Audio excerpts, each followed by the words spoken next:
Hello mga kapatid, nandito na naman po si Malo de los Santos para po magbigay po tayo ng reaction dito sa vlog ni Daddy Frankie about po kay Ate Tintin. Dahil sabi nga nila, si Ate Tintin ay gusto nang umuwi, sabi ni Daddy Frankie. Alam niyo po mga kapatid, natutuwa ako dahil isa si Ate Tintin na mga favorite ko po na sinusubaybayan dahil alam naman natin po kung napapanood po natin yung vlog ni Daddy Frankie na talagang na nagkasakit at nagkaroon po siya talaga ng depression. Natagpuan sa kalsada ni Daddy Frankie. At kung napapanood nyo po, panoorin nyo na lang, puntahan nyo na lang po ang mga vlog ni Daddy Frankie tungkol po kay Ate Tinteng. Kung paano po nasimula, kung paano po siya natagpuan ni Daddy Frankie. Hanggang nga po nakumbinsin ni Daddy Frankie na pumunta sa kanyang shelter. Doon po nila napilit. Mabuti nga po ay magaling si Daddy Frankie talaga pong mag-convince at marunong talaga siyang tawag doon, parang may magical po siya sa pakikipag-usap po sa may mga kagaya niya po na may mga depression po. Gaya po kay Ate Tinteng, grabe po talaga siya kung paano nga po siya nagwala noon nung nandoon siya sa shelter nila ni Daddy Frankie. At ito nga po, panoorin natin si Daddy Frankie. Wala nang pag-ibig. Oh. Bakit? After all yung makagawa ng dalawang bata, wala na agad. Kinuha niya yung isa. Anong trabaho nito ngayon? Farmers po yan. Nung nanligaw sa'yo, hindi pupunta sa bahay niyo. Opo. Paano? Saan kayo? Di ba sabi mo nagsama kayo ng 1 taon? Saan kayo tumira? Ano po, pinili niya akong tumira doon sa bahay nila pero ayoko. Saka ka na umalis. Kung natatandaan mo, Ate Tintin, kailan nagsimula yung sakit mo? Anong taon? Ano po yung panganak ko, kung pangalawa po yung bunso po. Oh, May po yun, 2019 po. 2019, Noon po. nanganak ka doon sa bunso. Tapos, pagkatapos mong manganak, Yun na po, nagkasakit na ako ng gano'n. ano nangyari nung nagkasakit ka? Natatandaan mo? Para po ako sa sarili ko. So, ibig sabihin mga kababayan, nagkasakit siya dahil sa panganganak. Possible din na napabayaan ka ng asawa mo pagkapanganak mo. So, natatandaan mo pagkapanganak mo, and then, sino nag-aalaga ng baby mo? Siya, kinuha niya po yung biyanan ko. Kinuha ng biyanan mo yung baby. Ay bakit nasa tatay mo yung bunso mong anak ngayon? Paano nangyari? Alam mo mga kapatid, dito sa interview ni Daddy Frankie kay Ate Tintin, nangangahulugan na po na bumalik na po yung mga alaala ni Ate Tintin at ito na nga ay magaling na. Mga kapatid, panoorin po natin ang upload na to kay Daddy Frankie at wag po tayong mag-skip ng ads para po ay makatulong tayo kay Daddy Frankie sa mga tinutulungan nila. Hindi na po ko pagpapatuloy po ang video na to na ipakikita ko dito. Doon na lang nyo puntahan kay Daddy Frankie. At please po na yung hindi pa po na mga nakasubscribe ko kay Daddy Frankie, please subscribe Daddy Frankie. At ito nga po ay para po sa mga tinutulungan niyang may mga depression. Dahil nga sa ngayon, alam ko na talagang marami pong tinutulungan si Daddy Frankie. Lalong-lalo na po talaga yung mga may sakit na talagang nagme-maintenance lang. Like Kuya Oliver, Kuya Junjun, at si Kuya GR. Alam naman natin po dahil kung nakasubaybay po tayo kay Daddy Frankie, malalaman po natin kung gaano kahirap po ang mag-alaga ng may depresyon. Lalong-lalo na po, kagaya kay Ate Charmaine. Charmaine ba yun? Oo.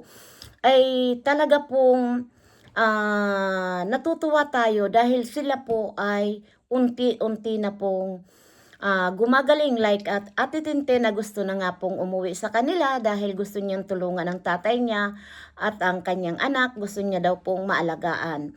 Dito po sa interview ni Daddy Frankie, nakita natin na talagang nasa ano na, matino na pong kaisipan si Ate Tintin na talagang magaling na. Pero po dito po ay hindi po basta-basta po na itigil ang gamot. Kailangan po nito ay tuloy-tuloy po ang gamot at yun po, lagi po yan may check up po at para talaga pong matutukan na tuluyan na po talagang gumaling. Ito nga, gaya nga sinabi ni Daddy Frankie, ang kagaya ni Ate Tintin, mayroon na po yan ng maintenance. Totoo po yan. Kailangan po yan hindi maligtaan uminom ng gamot. Dahil minsan po talaga, ang kahirapan ng buhay, gutom, diyan po nagsisimula po ang pagiging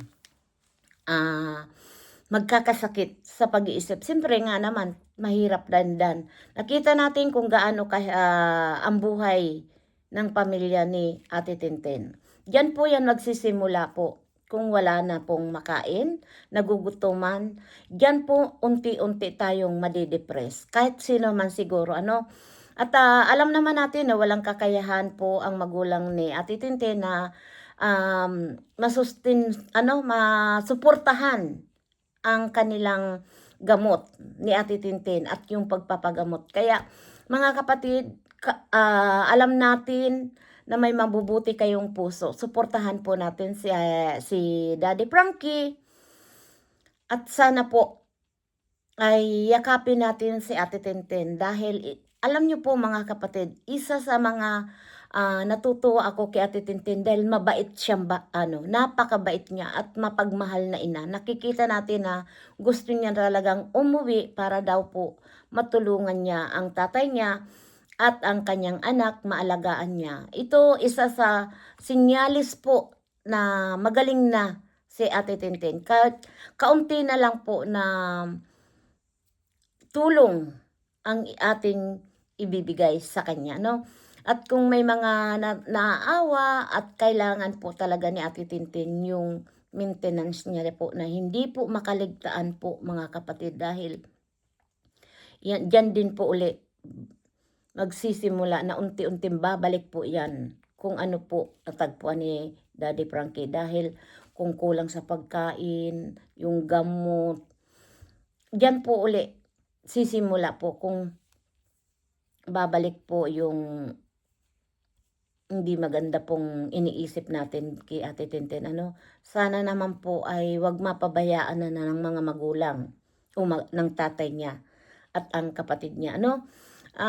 Sana ay ito na po yung talagang panahon na gusto na din niyang umuwi sa pamilya niya. Hindi naman nila Daddy Frankie yan ay pinilit na umuwi ka na sa pamilya mo. Siya mismo ang kusang nakikipag-uusap kay Daddy Frankie na uuwi na po siya.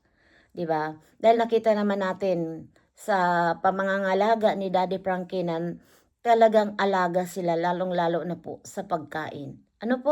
At tingnan niyo po si Kuya Oliver. Gaano kalala noon ang sitwasyon niya. 'Di ba? Kung napapanood nyo. At ngayon nga po, nagbabasketball na, galing ng umataw sa sayaw. 'Di ba? Kaya ako, humahanga talaga ako kay Daddy Frankie dahil mayroon siyang magical. Kung nakikipag-usap sa mga may depresyon, napapakalma niya po. Kahit gaano po yun sila sumpungin. Si Daddy Frankie tatawa-tawa lang po yan. At isa sa mga napansin ko kay Daddy Frankie na talagang napakatyaga niya. Napaka-cool na kung nakikipag-usap. Yung pagtawa niya talaga po mga kapatid, madadala ka po.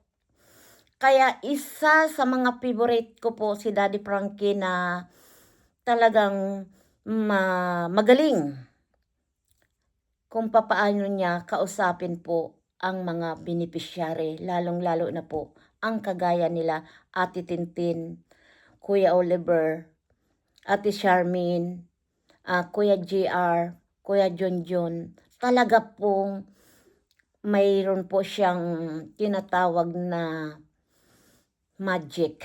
Ano, yun doon at tsaka talaga masayahin si Daddy Frankie. Hindi ko siya nakita na galit, pero tumatawa pa rin.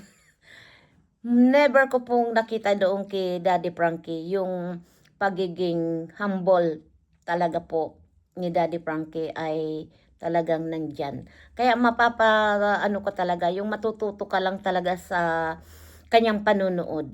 Hindi ka sasabihin mo, ay ayaw ko na, mag-i-skip ka na dahil naiinis ka na.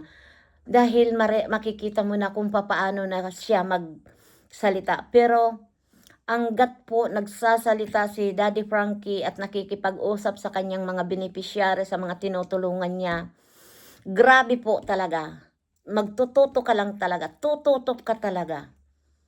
'Di ba? Kasi alam niyo po mga kapatid, mayroon pong nagbablog diyan na talaga pag umpisa pa lang na magsalita, i-skip mo na yan. Titigil mo na yan dahil ayaw mo nang marinig uli yung susunod pang sasabihin. Ganun po. Pero si Daddy Frankie po, please support natin at panuuri natin po yung mga upload niya at i-share natin po mga kapatid. Huwag tayong mag-skip ng ads para po tayo po ay makakatulong. Lalo na po na dito sa ibang bansa, tuloy lang po na wag tayong mag-skip ng ad. Yun na ano po yun, napaka-importante na malaki po na bagay na tayo po ay pinanunood, i-share natin yung mga ads nila, hindi natin ini-skip. Malaking bagay po yun na may tutulong natin. Ano? At suportahan po natin at siyempre po nakikiusap din po ako na suportahan natin ang Rochelle community, ang Ruel of Malalag, Rochelle Morales, at ang mga Roboys po, suportahan natin. At ang Team Daddy Frankie po, suportahan natin dahil po talagang mapapahanga ka sa kanila dahil makikita natin po yung totoo talagang ginagawa nilang pagtulong sa mga iba't iba pong kababayan natin. Mahirap man, may mga sakit man, mga senior, talaga pong nandyan, 'di ba? Kagaya po dito kay Dudong, 'di ba po? Nakita natin kung paano magtulong. Kaya po please po lagi po tayong panuuri na wag tayo pong mag-i-skip ng ad. Yan lang po mga kapatid at sana po ay tuloy-tuloy lang po ang pagtulong natin dito po sa mga charity vlogger na kagaya po nila Daddy Frankie at sa mga kasamahan ni Daddy Frankie sa team niya. At igit sa lahat po, yung mga tinutulungan talaga. Kagaya nila Ate Tintin. Ano? Kaunting yakap lang po kay Ate Tintin. Wag natin pong kakalimutan kahit po uuwi na siya sa kanilang pamilya. Ano po? Na kahit pa paano panggamot man lang na pang-maintenance, yun po. Wag po natin kalilimutan. Tulungan natin po rin kahit po papaano dahil sa napakaganda pong nangyari kay Ate Tintina, gumaling na po sa tulong po ng may kapal at ni Daddy Frankie at ang kanyang team. Hanggang dito na lang mga kapatid at sana po ay lagi tayong magpapasalamat kay God dahil po kahit papaano tayo po ay daan para tumulong po sa ating mga kababayan. Maraming salamat sa mga viewers na patuloy pong tumutulong, nanonood, nagsusuporta kay Daddy Frankie at sa Rochelle community at kay Ruel of Malalag. Thank you so much po. At dito sa mga viewers talaga, lagi ako nagpapasalamat. Kung hindi dahil sa inyo, wala din po kami dito. Marami pong salamat. We love you so much. Please support po ang Team Upo. At yung tinatawag nga nilang antay. Nandyan lang kami mag-antay sa taong mga tutulungan namin. Yun po ang ibig sabihin ng Team Upo. Wala po kaming GC dyan. Basta Team Upo, antay, maghintay-hintay lang. Dahil tayo po naririto para sabihin ang mga katotohanan at ipinaliliwanag po yan. Hindi po yan ng babalahora. At nandito kami para maghintay kung sino po ang tutulungan namin. Yun po ang ibig sabihin ng antay. Kaya po, kami po na mga Team Upo ay wala kaming binabalahura. Good vibes lang po. 'Di ba po? Kung nandyan lang kami, nabuo ang pagiging Team Upo. At please po, suportahan namin si Miss Carla. Ayan, Miss Carla po. At si Vampire Togashi. Suportahan natin dahil napakagaganda po yung kanyang mga ginagawang song. Ayan, marami pong salamat sa inyong lahat. Paalam, we love you so much mga viewers ni Malu de los Santos at hindi pa nakasubscribe kay Malu de los Santos, please subscribe po. We love you. Bye-bye.